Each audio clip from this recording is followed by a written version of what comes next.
Substances.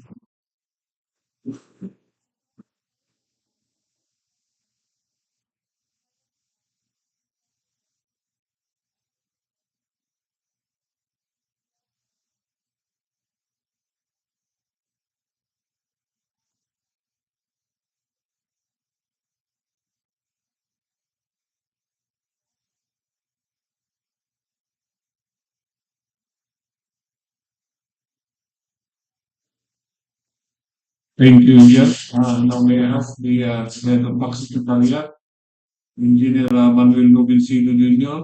to please take the roll call.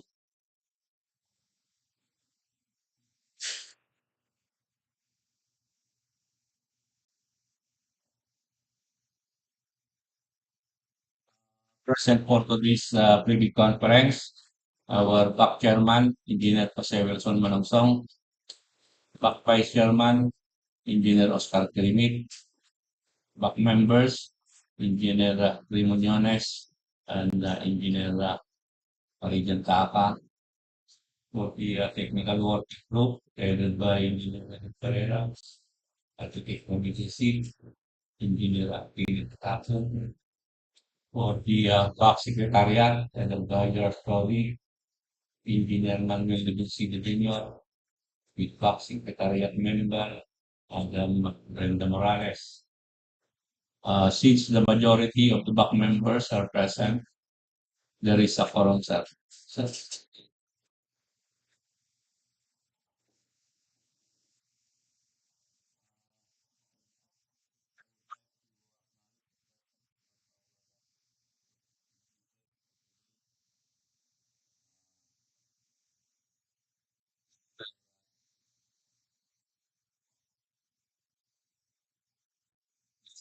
Parents J. Bautista, account executive or Mega Cyber Panigipon.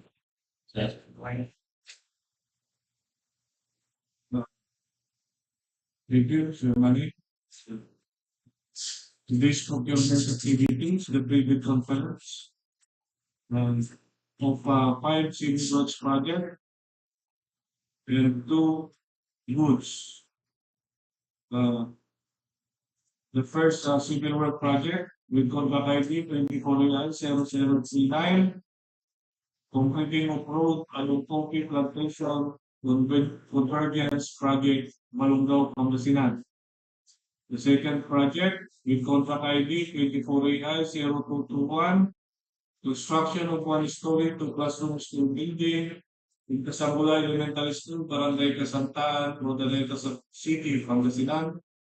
The third civil work projects with contract ID 24AI0222, construction of multipurpose building, Barangay Poblacion West, Alcala, Pangasinan.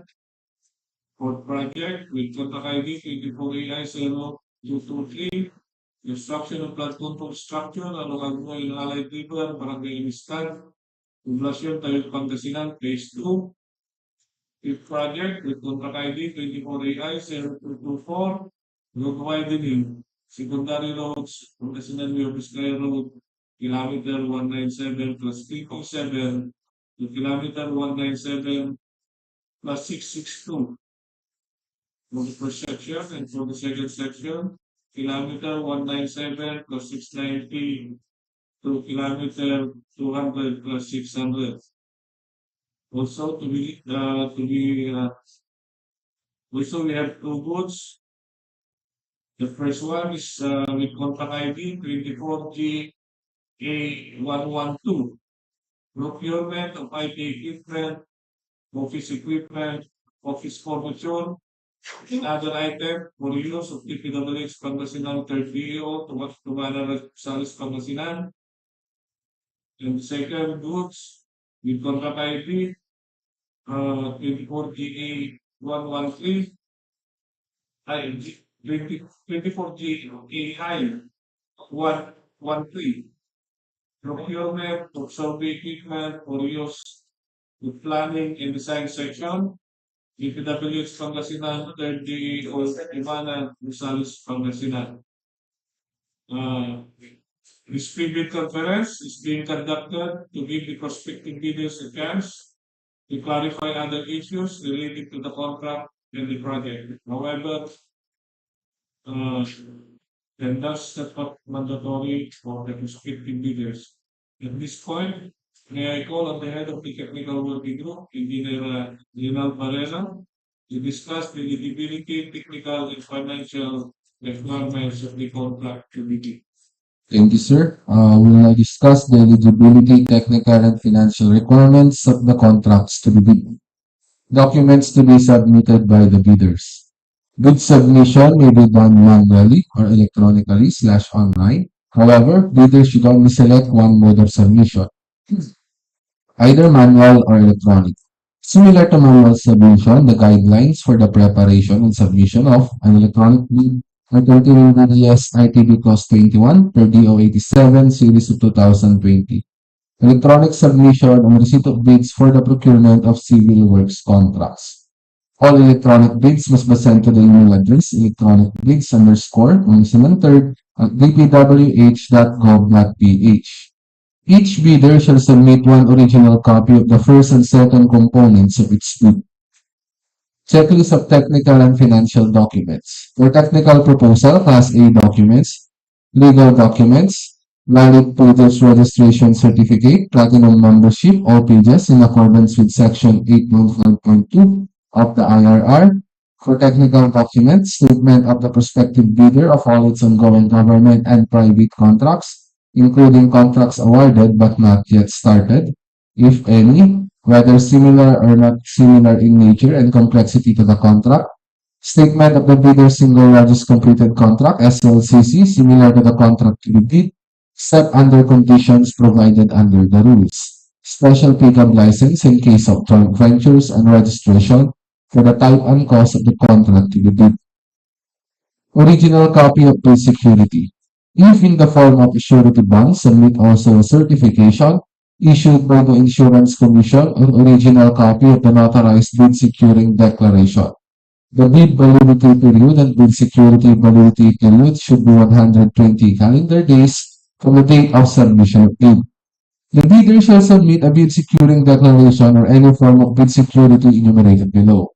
For cash or the shares or manager's check issued by a universal or commercial bank, and for bank draft or guarantee or irrevocable letter of credit issued by a universal or commercial bank, the amount of bid security should not be less than 2% ABC. For surety bond callable upon demand issued by a surety or insurance company, duly certified by the Insurance Commission as authorized to issue such security, the amount of bid security should not be less than 5% of ABC. For project requirements, which shall include the following: organizational chart for the contract to be bid, list of contractors' key personnel, for example, project manager, project engineer, materials engineer, and foreman, to be assigned to the contract to be bid with their complete qualification and experience date. The minimum years of similar experience for project manager, project engineer, and foreman should be 5 years, while for the materials engineer, he or she should be DPWH Rated Materials Engineer 1. List of contractors' major equipment units which are owned, leased, and are under purchase agreement supported by proof of ownership or certification of availability of equipment, lessor or vendor for the duration of the project, as the case may be. An original duly signed omnibus sworn statement, and if applicable, original notarized secretary certificate in case of corporation, partnership, or cooperative, or original special power of attorney of all members of a joint venture, giving full power and authority to its officer to sign the OSS and do acts to represent the bidder. Financial documents. The prospective bidder's computation of net financial contracting capacity, NFCC, is computed as follows. NFCC is equal to current assets minus current liabilities multiplied by 15 minus value of unfinished projects, including awarded projects not yet started coinciding with the contract to be bid. For Class B documents, if applicable, duly signed joint venture agreement in accordance with RA number 4566 and its IRR, in case the joint venture is already in existence. Or duly notarized statements from all the potential joint venture partners stating that they will enter into and abide by the provisions of the GBA in the instance that the bid is successful. For financial proposal, original qualified and accomplished financial bid form and other documentary requirements under RA 9184, original qualified bid prices in the bill of quantities, value accomplished detailed estimates form, including a summary sheet indicating run cash flow by quarter. Criteria and procedure for detailed evaluation of bids, post-qualification, and award. Financial component of the bids of each past bidder shall be evaluated using non-discretionary criteria, including arithmetical corrections for computational errors, and thus determine the correct total calculated bid prices.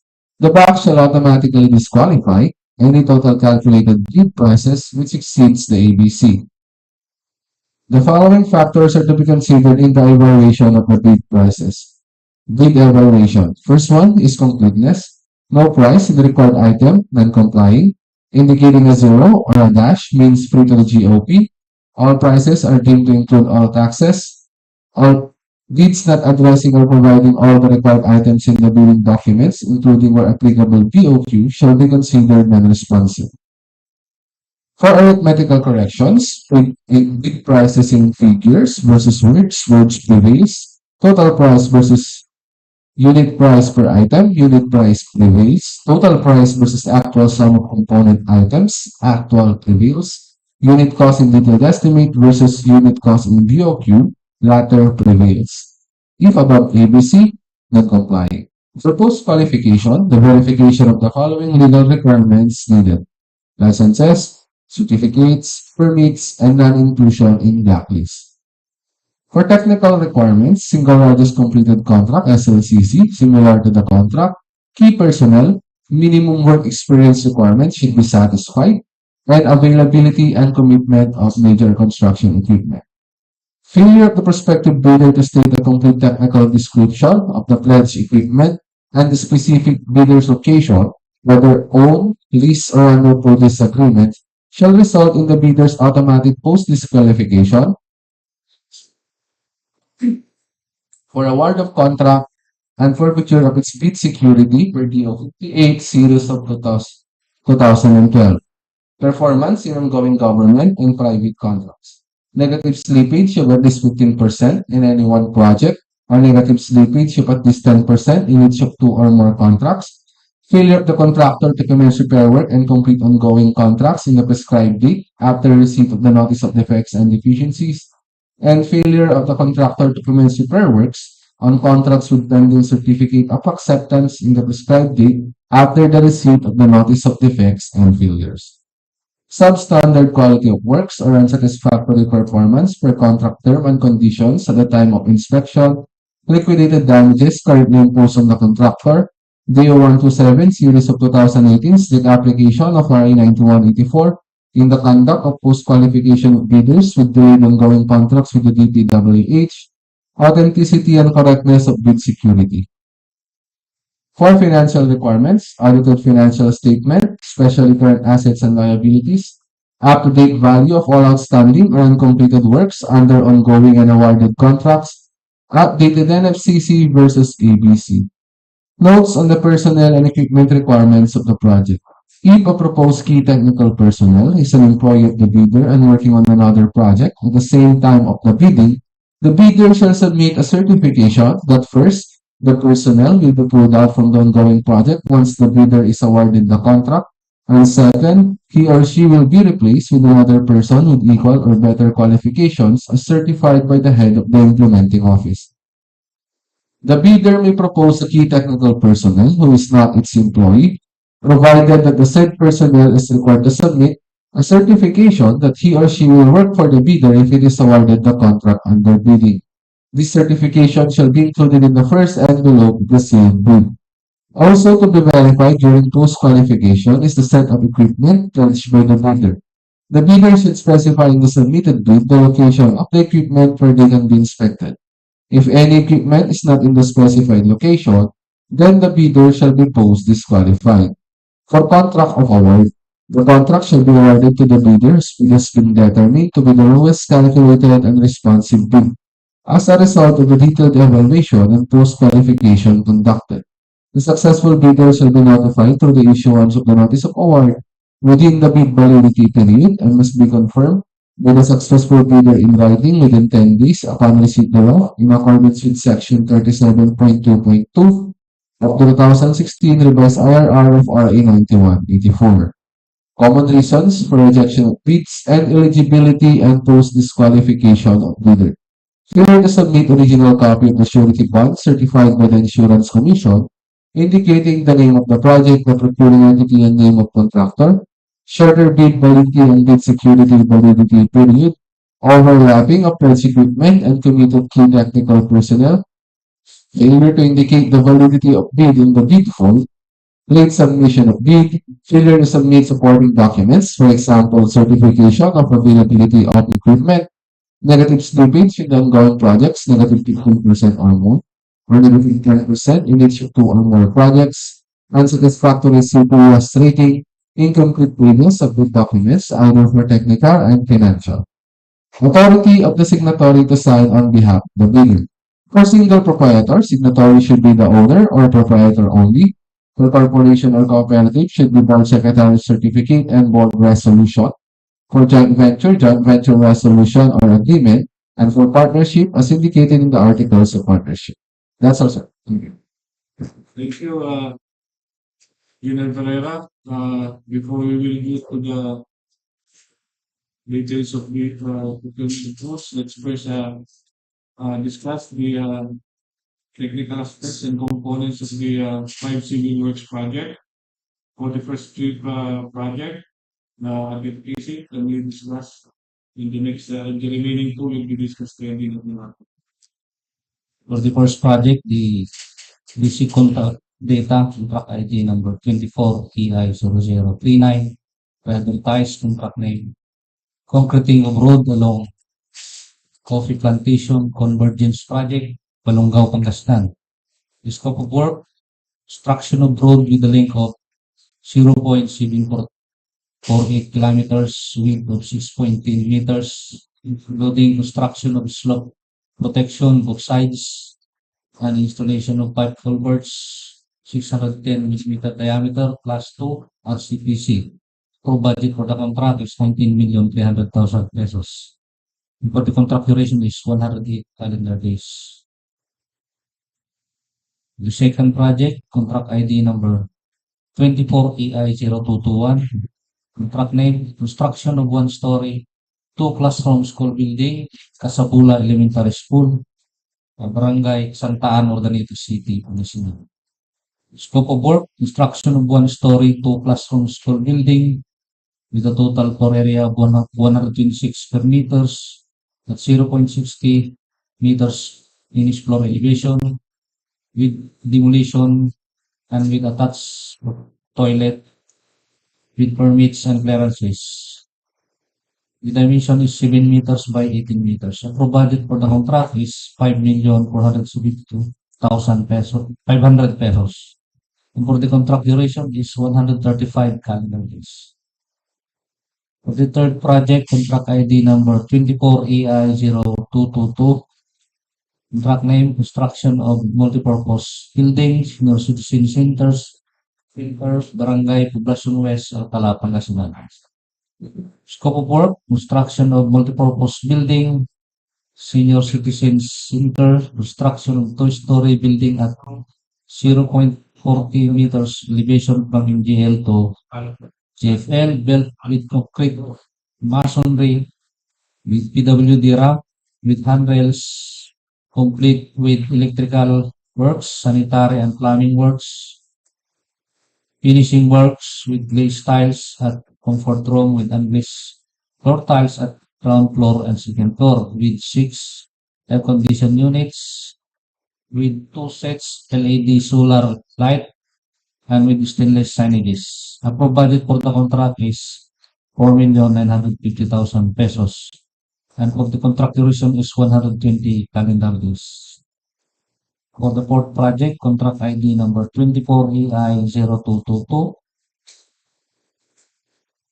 contract name, construction of flood control structure along Agno and Allied River, Barangay Amistad-Poblacion, Tayug, Pangasinan, Phase 2. Scope of work, construction of dike, construction of dike with steel sheet pile with a length of 145 meters. Approved budget for the contract is 19,600,000 pesos. And for the contract duration is 165 calendar days.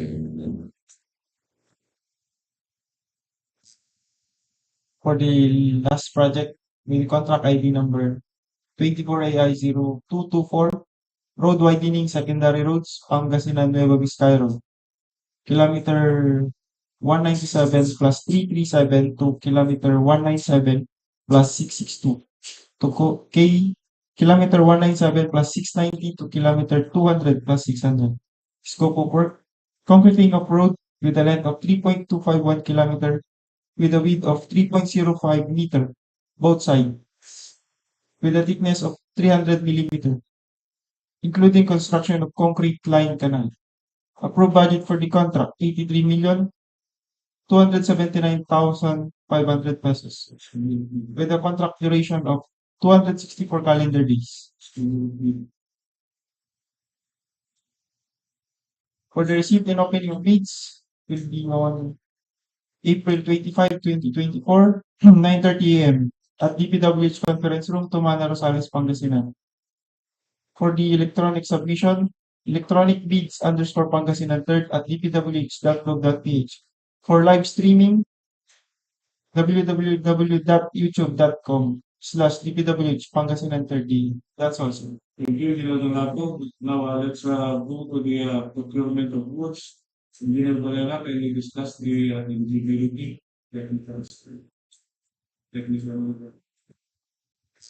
We will now discuss the eligibility and technical aspects of the goods to be bid. Consideration is done manually. Each bidder shall submit one original copy of the first and second component of its bid. For a checklist of technical and financial documents. For technical proposal, Class A documents, it shall include the legal documents, valid pages registration certificate, platinum membership, all pages in accordance with section 8.9.2 of the IRR. For technical documents, statement of the prospective bidder of all its ongoing government and private contracts, including contracts awarded but not yet started, if any, whether similar or not similar in nature and complexity to the contracts to be bid. And statement of the contractors of the bidder's single largest completed contract, SLCC, similar to the contract to be bid, except under conditions to be provided under the rules. An original copy of bid security, if in the form of safety bond or surety bond, submit a certification issued by the Insurance Commission or original copy of notarized bid securing declaration. The bid validity period and bid security validity period should be 120 calendar days from the date of submission of bids. The bidder shall submit a bid securing declaration or any form of bid security enumerated below. For cash or cashier's or manager's check issued by a universal or commercial bank, and for bond draft or guarantee or irrevocable letter of credit issued by a universal or commercial bank, the amount of bid security should not be less than 2% of ABC. For surety bond carryable upon demand, issued by a surety or insurance company duly certified by the Insurance Commission as authorized to issue such security, the amount of bid security should not be less than 5% of ABC. Conformity with the technical specification may include the production delivery. Original dollar-signed omnibus form statement, and if applicable, original notarized secretary certificate in case of corporation, partnership, or cooperative, or original special power of attorney of all members of the joint venture, giving full power and authority to its officer to sign the OSS and do acts to represent the bidder. For financial document, the prospective bidder's computation of net financial contracting capacity, NFCC, or a committed line of credit from a universal or commercial bank in lieu of its NFCC computation. For Class B documents, if applicable, the signed joint venture agreement in accordance with RA number 4566 and its IRR, in case of joint venture, is already in existence, or duly notarized statement from all the potential joint venture partners, stating that they will enter into and abide by the provisions of the GBA in the instance that the bid is successful. For financial proposal, original of valid signed and accomplished financial bid form, and original of valid signed and accomplished price schedule. Criteria and procedure for detailed evaluation of bids post-qualification in award. For bid evaluation, the financial component of the bids of each past bidder shall be evaluated using non-discretionary criteria, including arithmetical corrections for computational errors, and must determine the total calculated bid prices. The box shall automatically disqualify any total calculated bid price which exceeds the ABC. The following factors should be considered in the evaluation of the bid prices. Completeness, no pricing required item means non-complying. Indicating a zero or a dash means free to the GOP. All prices are deemed to include all taxes. Bids not addressing or providing all of the required items in the bidding documents, including where applicable BOQ, should be considered non-responsive. For arithmetical corrections, bid prices in figures versus words, words prevails. Total price versus unit price per item, unit price prevails. Total price versus actual sum of component items, actual prevails. Unit cost in detailed estimate versus unit cost in BOQ, latter prevails. If above ABC, non-compliant. For post-qualification, verification of the following legal requirements is needed. Licenses, certificates, permits, and non-inclusion in the blacklist. For technical requirements, single largest completed contract, SLCC, similar to the contract. Performance in ongoing government and private contracts, during the partial delivery of goods amounting to 10% of the contract. If any of this shows the bidder's failure to deliver or perform any or all of the goods or services within the period specified in the contract, within any extension thereof granted by the procuring entity, pursuant to a request made by the supplier prior to the delay, and such failure amounts to at least 10% of the price. Unsatisfactory performance of the supplier's obligations per terms and conditions at the time of inspection. Authenticity of bid security.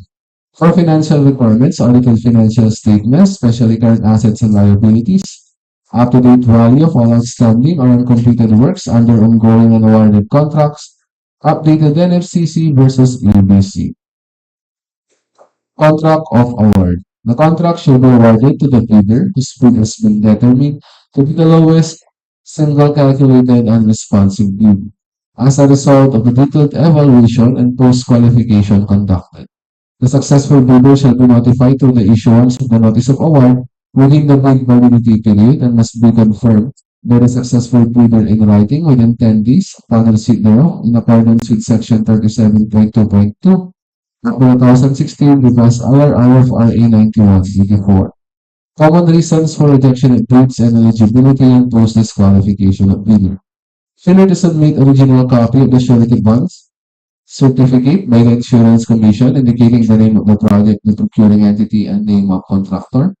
Common errors in the submission of bids, shorter bid validity and bid security validity period, late submission of bid, negative slippage in the ongoing projects, negative 15% or more, or negative 10% in each of two or more projects, delay in the partial delivery of goods amounting to 10% of the contract price in its ongoing government and private contract.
approved budget for the contract is 4,341,000 pesos. And for the contract duration is 15 calendar days. This schedule of receipt and opening of bids will be on April 25, 2024, 9:30 a.m. at DPWH Conference Room, Tumana Rosales, Pangasinan. And for the submission of the electronic bids, DPWH e-bid portal, electronic bids _ Pangasinan 3rd at dpwh.gov.ph. And for the live streaming, for viewing YouTube account is https://www.youtube.com/dpwh-pangasinan-3rd DEO. That's all for the YouTube's Mr. Chair. Thank you, Architect Isip. Other more issues and concern before we end this big conference? Our respective leaders, do you have questions, sir?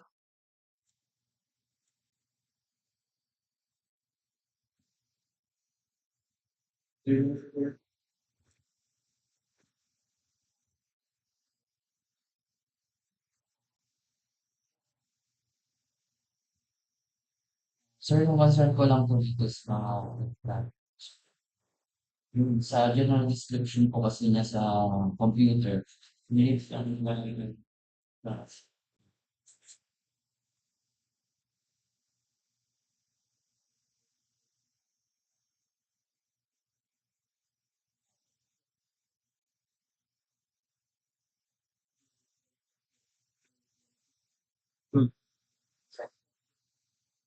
for GA.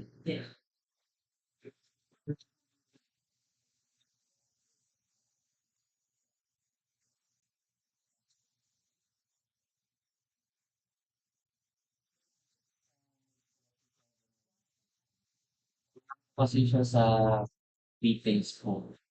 About dun sa, halimbawa po is, yung specs nila. General description po. Your questions covered. Yung technical descriptions to For the technical specs po ng mga equipment, kung hindi po mag-refer po sa DEO, approve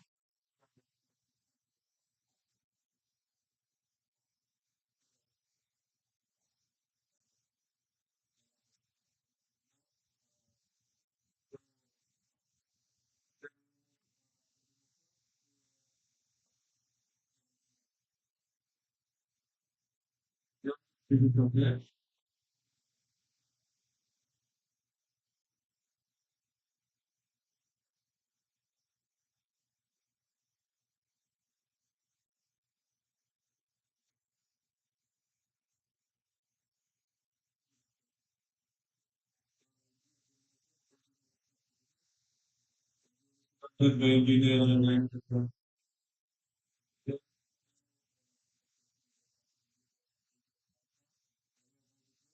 with conference we adjourn. Thank you very much, everyone, and let's wait for the 9:30 for the opening of meetings.